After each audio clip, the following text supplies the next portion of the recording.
Olá pessoal, tudo bem com vocês? Bom, agora a gente vai falar de um assunto que cai bastante aí em todas as provas, vestibulares, Enem. A gente vai começar a falar uma parte da ondulatória, que é uma parte muito legal, que é a parte de acústica.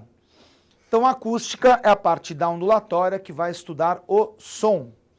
Então vamos começar aqui falando sobre o que é som. Então som, para nós, é uma onda mecânica longitudinal, tá certo? Na verdade, o som, quando você pega os gases e os líquidos, ele é longitudinal. Quando ele se propaga em sólidos, ele pode ser transversal.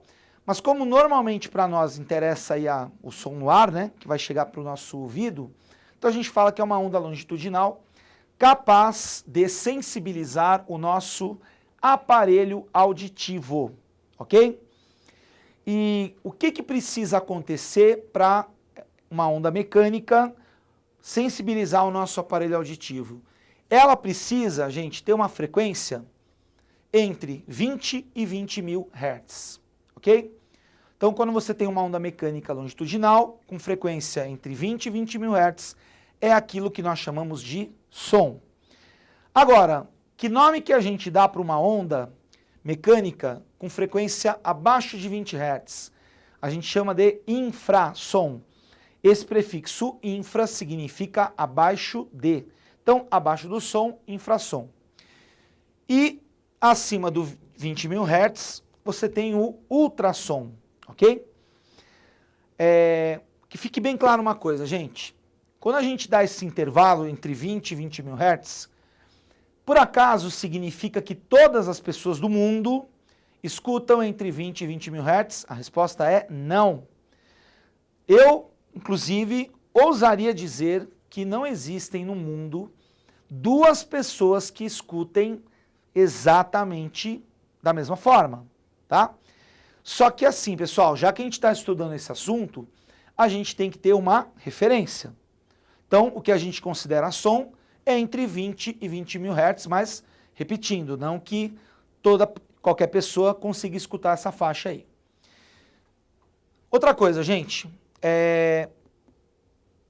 alguns animais conseguem escutar frequências maiores que 20 mil Hz. Cachorro, você pega, por exemplo, aí morcego, tá? Conseguem ouvir aí sons mais de 20 mil Hz. Exemplo disso, tem aquele apito de cachorro, que muita gente até não gosta, né? Que fala que o bichinho sofre, porque é um som de frequência muito alta. Ou então, gente, que aconteceu comigo aí outro dia, né? Eu comprei aquele repelente eletrônico de insetos. E é uma coisa meio esquisita, né? Porque você compra, liga na tomada e você não escuta nada. Então, Nathalie, você nunca sabe se está funcionando ou não o negócio, né? Você compra lá, liga e você fica com aquela cara de será que está funcionando ou não, né? Tem que ver pelo efeito, ok? Vamos seguir em frente aqui, ó. Uma coisa interessante para a gente falar a respeito aqui é sobre a velocidade do som. Então, o som é uma onda mecânica. Então, gente, precisa de meio material para se propagar. Som não se propaga no vácuo, tá certo? E quando a gente vai analisar a velocidade com que o som se propaga, no geral, nos sólidos, essa velocidade é maior que nos líquidos, que por sua vez, no geral, é maior que nos gases. Agora vamos parar para pensar por que acontece isso. O som é uma onda mecânica longitudinal, então precisa de meio material para se propagar. Como que as moléculas estão, gente, nos sólidos? Elas estão juntinhas umas das outras, então o som se propaga mais rapidamente. Quando você pega, por exemplo, líquido, já é uma molécula aqui, outra aqui e tal, e aí a velocidade já não é tão alta assim. Nos gases, é uma aqui, outra acolá, então diminui a velocidade. No geral, sólidos maior que líquidos, maior que gases. Gente, para você lembrar disso, uma cena que eu acredito que muitos de vocês tenham visto já, ou em filme, ou em desenho animado, que é aquela cena do índio encostando a orelha no chão para escutar, né, o quê? Se está chegando alguém para invadir lá as terras dele, coisa e tal. Por que ele coloca o ouvido no chão? Porque o som nos sólidos tem velocidade maior que nos gases, né, que seria o ar. Então ele consegue escutar primeiro pelo chão do que pelo ar. Muitas vezes quando ele escuta pelo ar, o que acontece? Tá muito perto já, então pelo chão ele consegue escutar quando, né, as pessoas aí que vão invadir lá o lugar dele estão mais longe, ok? Gente, quer ver uma outra questão que é cara de vestibular atual? Não sei se vocês se recordam do tsunami que aconteceu aí alguns anos atrás, que foi, na verdade, uma coisa péssima, né? Muitas pessoas morreram, casas destruídas, foi bastante ruim. E eu não sei se vocês estão lembrados, quando teve o tsunami no Japão, que tiveram umas histórias falando que alguns animais, antes da inundação, acabaram migrando para lugares mais elevados e acabaram não sofrendo as consequências dessa inundação justamente por estarem em lugares mais elevados. Que, na verdade, ninguém sabe exatamente a explicação disso, o porquê disso.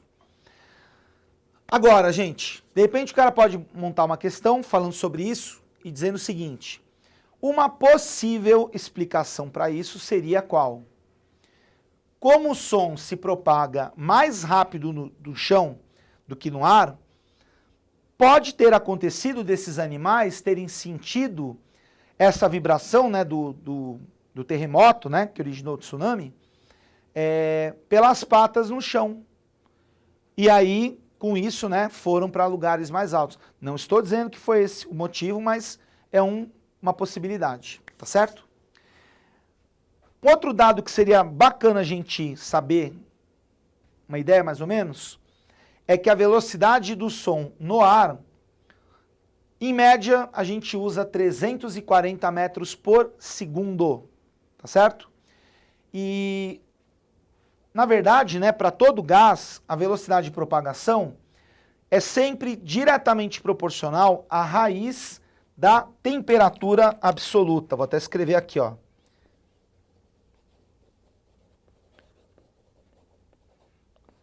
Lembrando, né, que temperatura absoluta a gente calcula em Kelvin. Então aqui, gente, na boa, não é uma coisa para você ficar decorando, mas para você entender. Então, quanto maior a raiz quadrada da temperatura absoluta, maior a velocidade no gás. Vamos pensar qual é a lógica disso.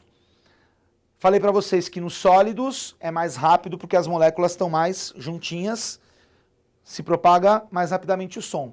Depois nos líquidos, que as moléculas já não estão tão juntas assim.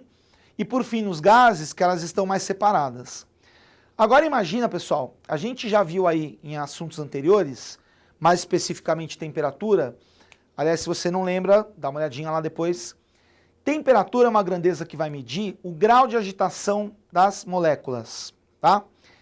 Quanto maior a temperatura, maior o grau de agitação. E aí o que vai acontecer? Essas moléculas ficando mais agitadas, elas acabam ajudando na propagação do som. Então, faz sentido pensar que quanto maior a temperatura, maior essa velocidade de propagação, ok? Bom, pessoal, essa é uma aula de comecinho aí da parte de acústica. A gente vai desenvolver esse assunto nas próximas aulas.